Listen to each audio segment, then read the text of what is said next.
Hi everyone, welcome to Mechanical Laboratory 319. We are going to go through an introduction to what this class is and exactly how everything's going to work on this course. Let's just put the slides up so you don't have to see the coolest aircraft ever built. Let's put these up. So we are doing this course here and we're talking about this stuff today. So we're talking about basically what the course is going to involve for you guys, because I know that in this whole brave, crazy new world that we're in, where everybody's learning remote, you've probably got some questions about how this course is going to work, and hopefully through today I can give you enough information that you guys are happy with where we're going. So that's me, Harry Smith.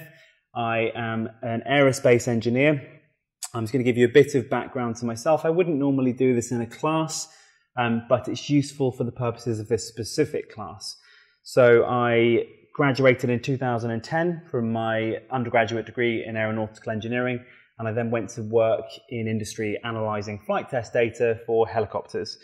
Got bored of that pretty quickly, went to do a PhD, got my PhD in rotary aerodynamics, and I then worked from between 2014 and 2018, I worked at the Europe's most productive transonic wind tunnel, doing experiments on model aircraft, normally about 1/8 scale aircraft, going anywhere up to around about Mach 1.4. So that's about 1,000 miles per hour. The reason I'm telling you this is because I did experiments industrially for money. So these tests were often in excess of millions of dollars. So we're sort of talking, we could easily have a test that was maybe a $5 million campaign. So when we're doing these sorts of experiments, we need to absolutely be certain that we know what we're gathering. When we're gathering data, we understand the process and we understand how everything goes in to produce those numbers that we were selling someone. So now I'm in academia for my final semester in academia. I'm hopefully going to be able to instill into the mechanical and aerospace students here really the things that you need to know when we do an experiment. So we understand the whole process of taking something that's a number, not taking something that's not a number, taking something that's a physical concept and then turning it into a number at the end of the day. So that's what we're going to be looking at today, and I just wanted to give you a bit of an overview to who I am, because hopefully it helps you understand why you should trust that I know what I'm talking about in this stuff. So what are we going to talk about today? We're going to talk about what this course is, a bit about data presentation. This is a little bit disordered actually. This was left over from last year. I'll dance in and around this today. I don't often use slides. I often end up doing more sort of handwritten stuff. I find it's easier to teach by that, and I think it's probably easier to learn by that. But for the purposes of an intro, it's quite useful to have these. So we're going to talk about data presentation, laboratory sessions. So you guys will be doing in the laboratories. We're going to talk about how you write like engineers, or how you write like good engineers, because I want you guys to be able to write about science like scientists, the scientists that you are going to be, or the engineers that you're going to be. I've then split the laboratories down into two broad sections. The first half, we're looking at analog electronics. Okay, so we're looking at understanding how information moves around a system when it's recorded as an analog voltage or analog current. So we're doing a lot of things involving resistors, capacitors, and using those in combination in different circuits. When they're going to use those skills to do some actual engineering experiments. So we'll talk about those today. I'm going to tell you a little bit about how assessment's going to work. It's going to be a little bit fluid this semester. I'm going to talk further about writing about laboratories, because that's so important, and I think really the greatest skill you guys can get from this course is understanding how to write about science. And then we're going to talk a little bit about note-taking and what I think you should be doing for this course, and hopefully things that will help you in your other courses. So what is this course that we're doing today? So the world around us, without getting too sort of big picture and ethereal, we're surrounded by information. Everything around us has a sort of quantity. It could either be a quantity or a quality. Quantity is if I'm able to count something, or if it's an idea about, say, the temperature in the room, that would be a quantity. And then qualities are other things. We could give information about the color of something, for example. Although you could turn that into a number, we'll say broadly there are quantities and qualities. So as engineers, we want to take those information in the world and turn them into numbers that can tell us something. We want to turn these things, these quantities or qualities, into data. And that's a real complicated bit of analysis that we're all actually capable of doing. But when we look at the process and how we actually do every step of it, we'll realize that it's more complicated perhaps than we thought in the first place. And I say here, you guys are all capable of sampling information and performing complex data analysis, but you might just not realize it. Okay, so if you're doing something like you're doing cooking at home, if you're doing sort of mass-based or weight-based cooking, which tends not to be done so much in America, you're doing some quite important stuff there in terms of understanding and tearing, using a transducer and then converting that into some information that you need. So what is a quantity and what is data? So a quantity, for example, is something that we can ascribe a numeric value to.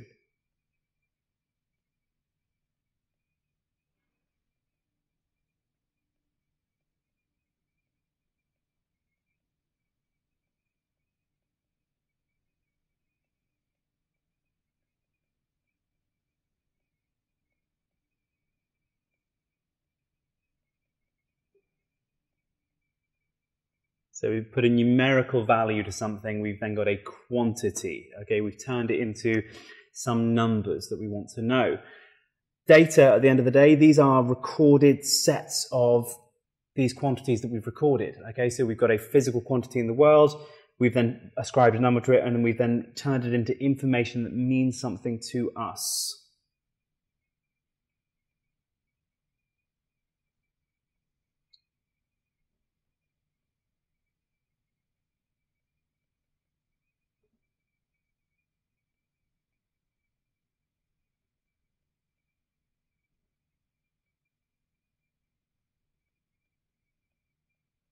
And so we're going to be learning about how to take these information and turn them into data through the course of this course. So as engineers, we're going to build machines that are going to interact with this world around us. So machines are going to need to get information about the outside world. So if you're building a car, for example, it needs to know how fast it's going. So it has to have a speedometer. There is no speed meter. So we have to understand how we can record things that are related to speed or velocity and then turn them into the information we want. So we have to build machines that can do this. So before we can actually design these machines and do it, we've got to understand the physical world ourselves. So that is where this course comes in, hopefully. We're going to do some experiments that help us understand the whole process of taking and trying to measure something, record it, and then turn it into a number that ideally proves what we were aiming to look for in the first place. Okay. Oh, these all came up in one. I was expecting these to come down together. There are only 7 base SI quantities in the world. In the whole universe. There are only 7 base things that we can look at. So go ahead and find out what these are.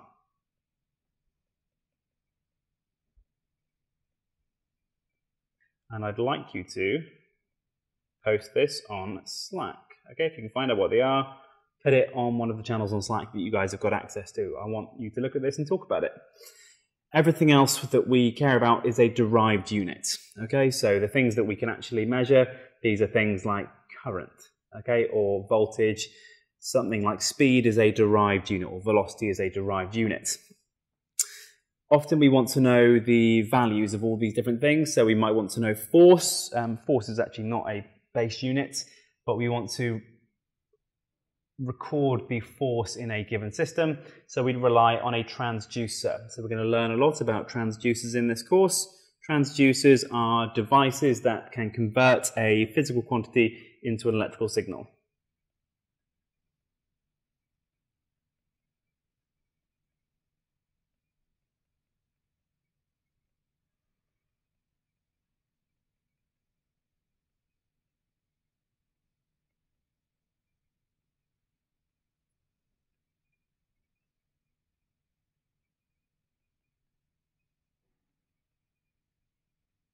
And so we'll use transducers in this course, in the courses that follow, and probably in the rest of your engineering careers, you'll be using devices that turn the things that we want to measure into electrical signals, because we can record electrical signals pretty well.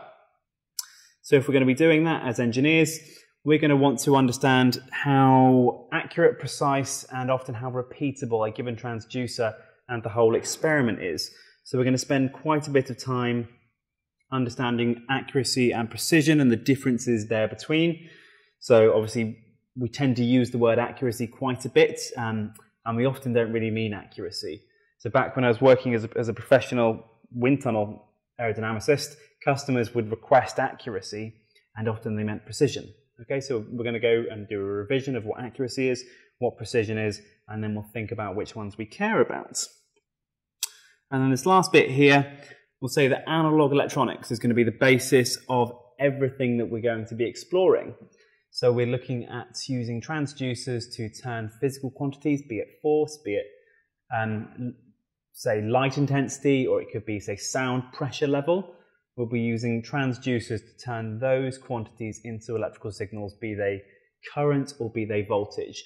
And in order to understand and record those voltages, we need to actually understand how analog electronics work. And then I'm going to say in here, since I haven't modified this from pre-COVID, we're going to be looking heavily at how analog to digital converters work, so ADCs.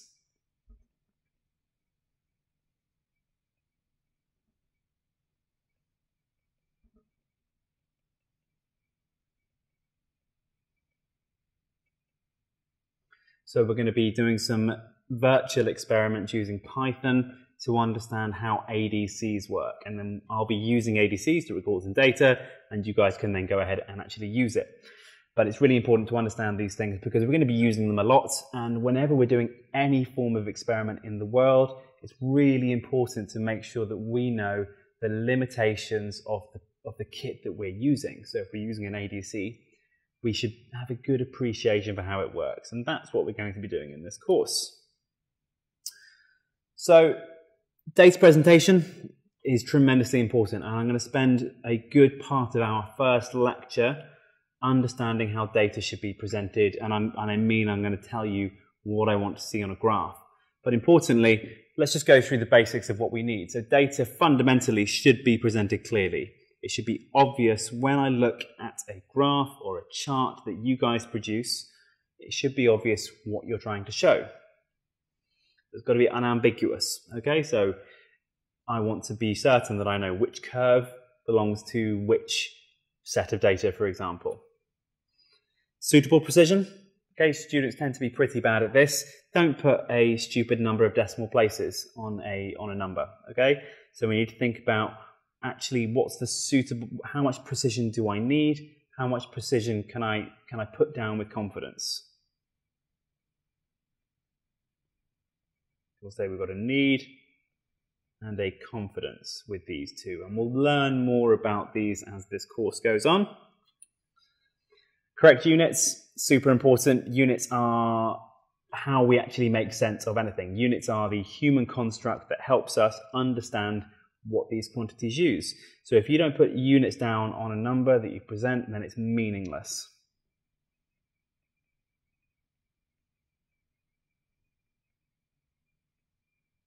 So we'll say absolute importance, and we're going to have I'm going to show you how anally retentive I can be with presentation of data, because we're going to follow ISO standards for putting, say, units on graphs and in tables, etc. So we'll learn about that in this course, and I'll go through that next week.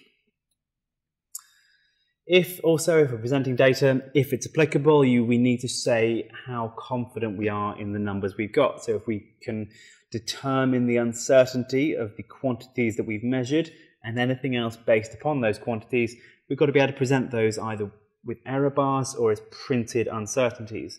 So we're going to spend a lot of time learning about uncertainty and the propagation thereof in a physical system and in a measurement system. Okay, so next week I'll go through a video lecture of all these things, what I want tables to look like, what I want graphs to look like, and how you guys should discuss data. And I want you guys to put these into practice from the very first laboratory. So your job is going to be watching these lab videos or doing the lab exercises using Python and then talking about them, okay? Because that's the skill of an engineer. It's interpretation of data, turning it into something they can explain to someone else. You can be as great as data analysis as you could be the best person in the world. If you can't explain it to someone else and you can't get the message across, you haven't done your job. Okay, so we're going to learn about that in this course. So lab sessions, and here's hoping I did update these slides. So labs begin next week, which is the 25th of January. So we're going to have the laboratory starting at that date. You guys may have had to have signed up for a laboratory session to enroll in a laboratory session. There will be no live lab sessions. I don't think it's responsible to hold a lab session during the worldwide pandemic. So I don't want you guys coming in. I don't want to get sick. I don't want you guys to get sick. So we're doing everything virtually here, okay? So it doesn't actually matter which lab session you've signed up to. If you have to sign up for one, sign up for one. It doesn't matter if you've got a scheduling conflict or if you can't make it, you'll never need to turn up for that date. Some of the labs are going to be pure video exercises with homework, and some of the labs are going to be coding-based virtual exercises. I'm undecided whether I want to put videos on Panopto or just stick to YouTube yet. I'll figure it out. Panopto tends to be a real pain to upload anything. So I might just put things on YouTube. We'll see, but I'll let you guys know, and I'll make sure I communicate it with you guys via Slack.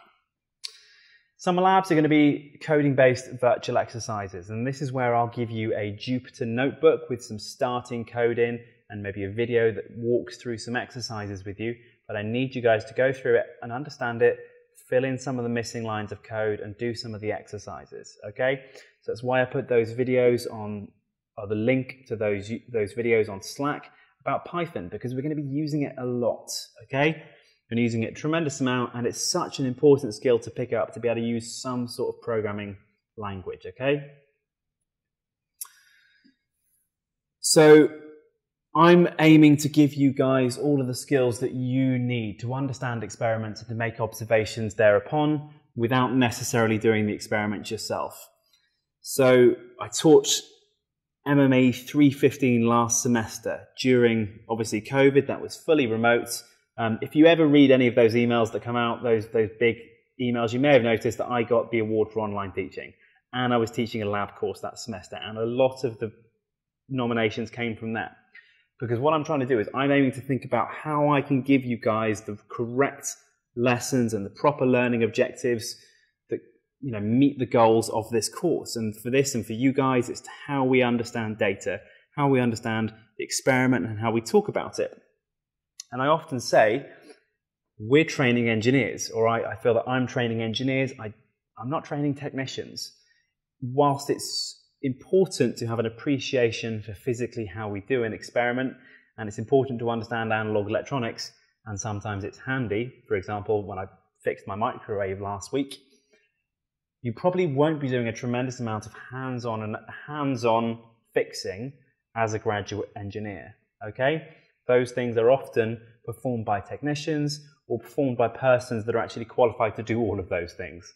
Okay? Your job as an engineer is in the interpretation and the analysis of data. Often you'll be designing an experiment, so it's important to have an appreciation of how experiments work, but putting a lab coat and glasses on, often that's not the role of the engineer. The role of the engineer is in the interpretation and the analysis of the data. So I only say that because I don't want you guys to feel worried about missing out during this virtual laboratory session. Okay, so we're going to talk about writing like engineers. And I don't mean writing like textbook engineers, I mean writing like good engineers. When I was an undergraduate, I probably was about the same as the sort of standard engineer that has a disdain for art students and thinks that, no, I just need to be good at maths and physics. And then I grew up a little bit and I realized, hey, we need to understand how to communicate our ideas. The role of the engineer is science communication more often than not. When you get your first graduate job, you'll have to explain things to people that earn more money than you, but know less. So you have to be able to solve things, and you've got to be able to say, hey, here's how I talk about this. So having a good grip of the English language, being able to use it to precisely convey your meaning to someone else, get your idea into someone else's head, so important. Okay, so we absolutely need to understand this. And, on the disdain for art students end up making all the things that we like TV, and their video games. So enough of that, but that's just telling you why we're learning about writing like engineers. So like I say, you'll learn to write like good engineers, or learn how a good engineer should write. I put this here, don't write as undergraduate students, write like scientists. And the reason I say this is because I want you guys to write as if we're doing these experiments for good engineering reasons.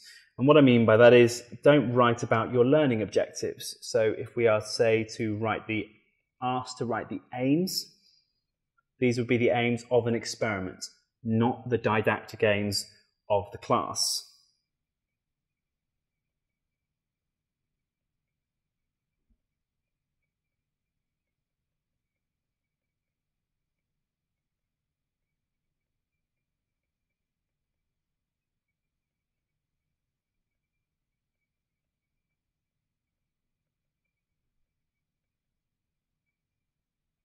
Okay, so we're writing the scientific aims and not the didactic aims. And just for confirmation of what those two things mean, so if I was doing an experiment trying to understand how, or calibrate a weighing scale, calibrate a kitchen scale, I can only use examples from the kitchen today. If that was our experiment that we were going through as a laboratory, the actual aim of that is the calibration of a kitchen scale.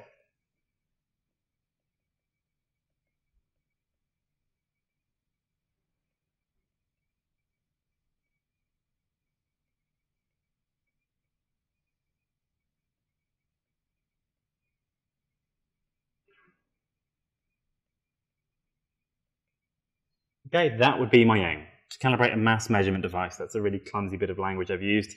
The aim that you wouldn't write down is the one that we say, my aim is to learn about calibration.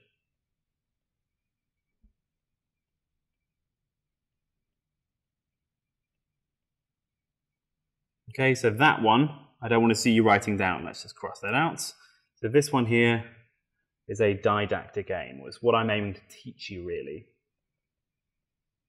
And whereas what I want you guys to write down is to write down the ones that mean that you actually speak like scientists. Let's go back over here.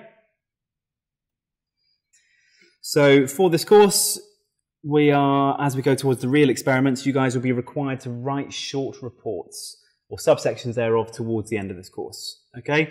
We're going to be doing small parts of science writing prior to then, and they're often going to be submitted as Blackboard assignments, graded by TAs. It's just the only way to do this sort of experiment under COVID.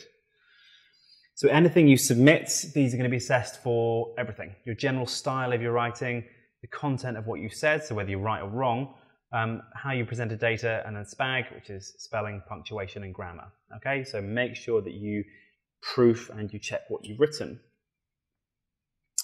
And like I said here, some of the earlier laboratories, when we're doing some of the basic analog electronics, I'm going to try and lead you guys towards writing like scientists. So there will be fill in the blank exercises, or sort of pick the correct word, or pick the correct aim out of a set of multiple choices.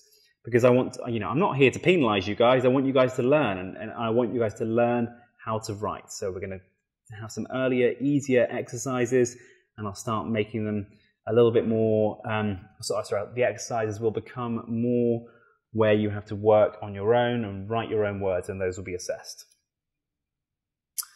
So lab topics, like I say, we've broken them down into two broad sections, analog electronics and actual experiments. So the first one, which is going to be next week, is we're looking at Ohm's law. Okay, so Ohm's law, which we should remember, V is equal to IR, or the voltage is equal to the current and the resistance. So we're looking at resistors in this one, and the reason we're looking at it is the teaching aim is to teach you guys about manual data acquisition. And I'm going to do, so we're taking recordings of voltage and current, and then I want you guys to produce some graphs from which we can determine the resistance of a resistor. And so if you've been looking at the Python exercises that I showed you guys about, I'm pretty sure I actually do that in one of them. It's been a long time since I've recorded those or looked over them, but go through those, and I want you guys to sort of be able to do that using a computer. That's the only one where we'll be writing numbers down and then putting them in, because it becomes tiresome to do that, and we realise computers are much better at doing this sort of thing. So then we start to talk about gathering data with ADCs, and this is then a simulated exercise. So we'll go through the theory in class of how an ADC works, taking something from the continuous analog domain and then putting it into the discrete digital domain. We're going to learn about temporal resolution and then value resolution in those. So we're going to learn about what those things mean, and you're going to have to do some homework based around a notebook that I give you guys. We're then actually going to use some ADCs to prove some things around analog electronics. We're just looking at voltage dividers. Voltage dividers are very useful, and we'll actually use one later in the course. Point of humour. Last year I called it the humble voltage divider, HUMBLE, just what I thought was a common word. 2 students wrote down in their laboratory reports the Humboldt voltage divider, HUMBOLDT. So I don't know how, apparently there was a common enough mishearing that students put it down. Not a thing, okay? Sometimes I put some weird English words into things. Just ask for clarification if you think you've misheard something. We're then going to move on to using both resistors and capacitors. So I'm looking at the RC charging circuit. And I'm then going to use the RC circuit as a passive filter. So we're going to do these. These will be video exercises, and I'm going to give you guys some data to analyze from them. Once we've done those, we should be amazing at analog electronics. I might put one further analog lab in, depends if I want to or not. But then we're going to move on to these labs. So you can see I haven't changed the numbers around. There were originally 6 of them in the analog electronics. But now we're going to look at the real engineering experiments we're going to be doing. Very first one, we're learning about calibration. And the very second one, we're learning about calibration as well. Calibration is so important. Calibration is the physical underpinning of everything that we need to do in doing an experiment. If we don't know the output of a transducer, and we don't know how precise it is and actually how accurate it is, then we're screwed. So we need to understand how calibration works.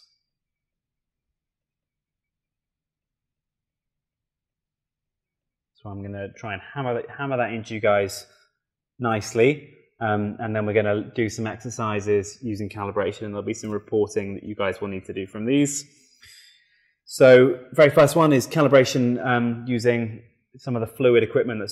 I'm actually in the laboratory right now, but I'll give you guys the tour next week. So we're doing calibration using Venturi and orifice plate measurements. I'm then going to do a pressure transducer. So you guys are going to calibrate that and produce a report thereof. And we're then going to use that to do some measurements on an axisymmetric jet exhausting air. I'm then going to do a heat transfer experiment, which is going to be a cylinder in cross-flow, trying to work out the heat transfer coefficients, and then you guys are done. So we're doing all of those laboratories. I've reduced the number of them because I want you guys to have good quality laboratories rather than just a lot of them. It's the way the assessment's going to work. You've seen on the schedule the homeworks that I'm giving out. There's also going to be a midterm and a final exam. Okay? The way these are going to split down and the way the grade's going to go between them, I haven't decided yet, and it will be subject to change. But the breakdown of all of those will only ever serve to make a grade easier for you guys to get. Okay? Because we're teaching things differently in this brave new online world, I don't quite know how to assess things, and I'm figuring it out somewhat as we go along. And like I say, that uncertainty in how the breakdown is going to work is only there because I want to serve you guys better, not put you at a distinct disadvantage.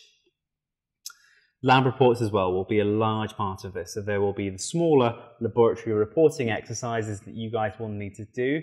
And then for the final big proper experiments, you guys will need to write some real lab reports. And those are going to comprise quite a large part of your final results. But the beauty of these are, I will break these down into your scores on those different areas. So on your introduction, your method, your results, your analysis, and your conclusions, you'll be graded on each of those areas. And we'll talk more about this as we come to it. This is all after midterm anyway, so it's not that, you guys will never remember it if I tell you now.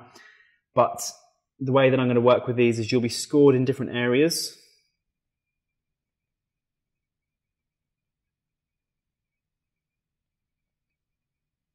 And then what I will do is, because you'll probably do 3 or 4 laboratory reports, I'll take your top 3 scores in each area. So if you improve and you make improvements based upon each of those, I tend to use top 3 and I tend to weight it towards your better score because I want to see you guys improve. Okay, I want to see you guys get better, and if you do a shitty first lab report but you do a stellar second, third and fourth, then there's no reason why you shouldn't get a stellar score. So, writing about laboratories, let's think about how we're going to write about things. So anytime you write about a lab in your logbook, so we haven't actually got a logbook, and I'd normally give you a physical logbook that you'd be writing in. You guys are free to write in whatever medium you want for this. But if anytime you write, wherever you write, be it in that non-existent logbook or in a report, let's think about the way we write about science. So at the beginning, we have an introduction. Introductions should set the scene.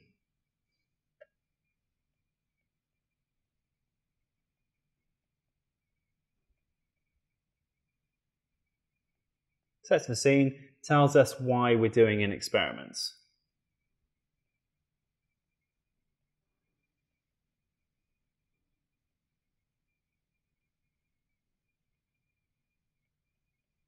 So you've got to write in your introduction why we're doing an experiment. And you can't just say for the purposes of this course because I was told to. We'll say we are trying to understand the relationship between voltage across and current through a resistor in order to verify Ohm's law, for example. That's a good example of an introductory sentence. Don't just say, this is lab 2 of MMAE 319, because that doesn't teach you how to write like scientists. That teaches you how to write like students. Your introduction should also have your experimental aims.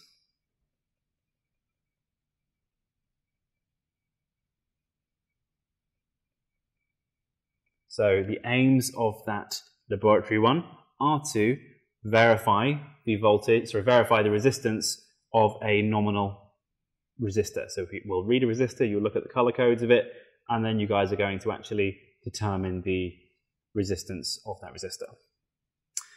And we're also going to put expectations. It is expected that the measured resistance shall be close to the nominal resistance and within the reported bounds of tolerance. Okay, so here's my aim, here's my expectation. And we say, I've got some idea about what's going on in this experiment. So I want to see this when we write about an introduction. Method. Okay, so the method comes next. And this tells us, well, we've firstly said what we're going to do in the introduction. The method then is the how. How are we going to do it? That green is horrible. Let's stop using it.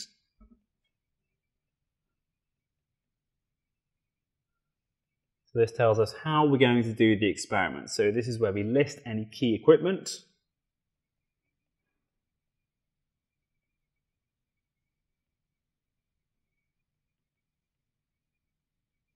It's where we include a circuit diagram if we're using any analog electronics.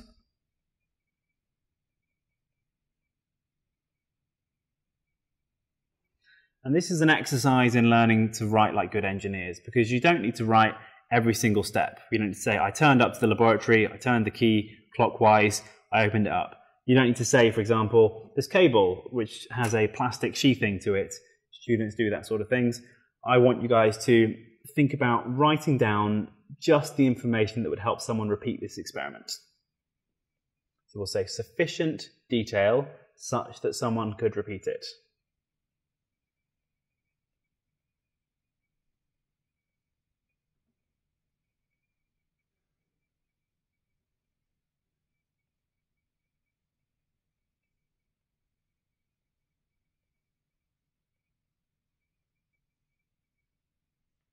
Okay, so sufficient detail such that the experiment may be repeated. So for example, if you're doing the first laboratory where we're measuring resistances, comparing them to the resistor color codes, you probably don't need to tell someone how to read a resistor color code. So the method for your laboratory is not your notes. They're not your undergraduate notes of how we did things. They are an exercise in learning how to write like scientists here. Okay, results. This is where we present the information that we actually have recorded. Okay. Analysis and discussion. This is where we have looked at the results and we say, okay, the graph shows a trend like this. This is in accordance with what we expected. So this should refer back to the aims and expectations.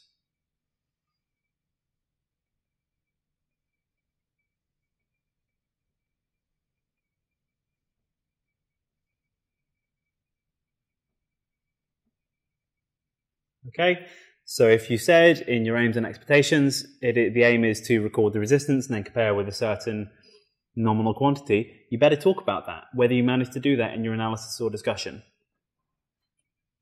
And then conclusion at the end of it, an experiment was performed, it was successful. The following was shown. Okay, this is where we effectively summarize the experiment, and we're going to talk more about these as we go on, but I want this down now. These are the sort of, whether these are the headings that we want. You know, we need to have introduction, we need to have method, and we need to have results as a heading, and we need to have conclusion. This one, you can choose to call it analysis, choose to call it discussion. Sometimes you can even just include this in your results section. Okay, but I'll be clear about the sections that I want when I ask you guys to give an actual laboratory report. Okay, and so your lab reports should be of the similar format. And like I just said, when I want you guys to do a formal lab report, I will tell you I'll tell you the sections that you need to have in there. Okay, like we say, practice good technical writing, talk about the experiment and not the course. So we're not going to say, this was a successful laboratory because I learned how to do this. That's not good science writing. That's writing like an engineer. That's writing like it's your dream journal. Okay? You guys should write like scientists, writing like scientists. Okay, this one here, I'm going to talk about note-taking. Now, this is normally more important when I see a class that's here face-to-face, but it's also very important whilst you guys are all working at home. And hopefully it's transferable to all of your other courses. So in all of my lectures, I'm going to do handwritten work. Okay, I find it's just easier to explain these concepts, and those were the lectures that I preferred as an undergraduate student. So it will be like this with my screen in front of me, me writing, talking about it, moving it around, doing stuff like this. Okay, it's often not squiggles, although my handwriting's not always wonderful. Last year I broke my hand midway through the semester, so imagine how much of a pain that was for my students. But I say all lectures I give will have handwritten work in them. Some of them will have slides. Like I say, I do this for the introduction because it's useful to have, and some of them, most of them won't, more often than not, because it's just a pain to produce them, and I don't think they often help all that much. Sometimes I will email them out beforehand. What I will often do is give you guys a supplementary Jupyter notebook, for example, that I'm going to be working through, and I'll ask you guys to go through that. I'm not going to upload these slides afterwards. Okay, I don't want you guys expecting them to be there. I'll be able to review them sometimes and go back to them, but it's just not something you guys should rely upon. So it's your responsibility to take notes, and if you, I've said on here to catch up if you do not attend lectures, that doesn't matter anymore because everything's being recorded. So if you don't make a live class, watch it. Okay, there's no excuse for not getting it. But note-taking, super important thing to develop, and I see like a cross-section from really crappy notes up to stellar notes whenever I teach any in-person classes. The way that I get around it, and the way that I try and describe it, is I was in the middle of writing a textbook, and I ended up publishing it online as an interactive notebook. So if you go to aircraftflightmechanics.com, that's my website for my senior level aerospace course. I didn't write that book because I know a lot about aircraft flight mechanics. I know a lot about aircraft flight mechanics because I wrote that book. Okay? So if you write good notes that explain a concept and you're able to explain something in your own words, you will know more about that subject. So students who take notes perform better, and I've got data for this. I'm not going to bother sharing it, but I researched this when I wrote these. And students who review those notes, the notes they've written, perform even better than those. Some courses you can take type notes for, like on a keyboard. You know, you can use a tablet, take notes here, but I really don't advocate using a laptop to take notes for this course or anything else you do, barring any medical necessity for doing it. Just doesn't work very well, okay, because you're less able to connect ideas. It's a very linear means of taking notes. It's hard to go back and review things, okay? And if you think that I'm wrong and you're very good at taking notes, you're probably a data point on that line and not the exception. But I'm happy to discuss. This bit here, if you take information in, write it in your own style, that will ensure you understand it, okay? If you take information in, think about it and rewrite it down in your own words rather than just parroting it, that's going to ensure you actually understand things. So I said put C links on Blackboard. I'm not sure if I've put those up this year. Maybe I will. I'll probably put them on Slack. But let's have a look. So when I was an undergraduate, I graduated at the top of my class, okay? I was a good student. I always thought I was a crappy one, but it turns out I was actually pretty good. So my notes, I tended to take pencil notes in the actual lecture, and then I would get home, you know, I'd wait till a suitable enough time had passed, hours, sometimes days. I would then go through and review them, and I'd rewrite them in pen using lots of different colours to work out different things. So this was my cool notes from my undergraduate aeroelasticity class. But because I wrote these are in my own words, I understand them really well. I love this topic. This is a great subject, you know, and it's the same for mathematics. This is flutter analysis. But the same thing. This was originally written out using a pencil during the class, and I then converted it to this, you know, these pretty notes using lots of different colours because they help me and they help me learn. And I'll just go through. My wife's doing her doctorate of midwifery. Hers is sort of done using a tablet just to show you that you can do it like this. And this, just so I can show some more of her notes. Also because there's a funny picture of a bum and someone's willy there. So it's important to do this stuff and it's important to take good notes. And I just put them there because, please guys, take your own notes, go through them, because that's honestly the best way you're going to learn. Okay. So from here, I'm getting off that soapbox about note-taking. First class will be next Monday. Okay, so a week from today when I'm recording this, this is probably going to be uploaded some point later today. I have the first live class, and Lab 1 will be available shortly thereafter. So you guys can go through that. I'm going to give you more information on Slack. That's the first port of call for these things. I'll put reminders on the course calendar, so they'll come up on Slack when different live sessions take place and when different homeworks are due. So if there are any questions, ask away.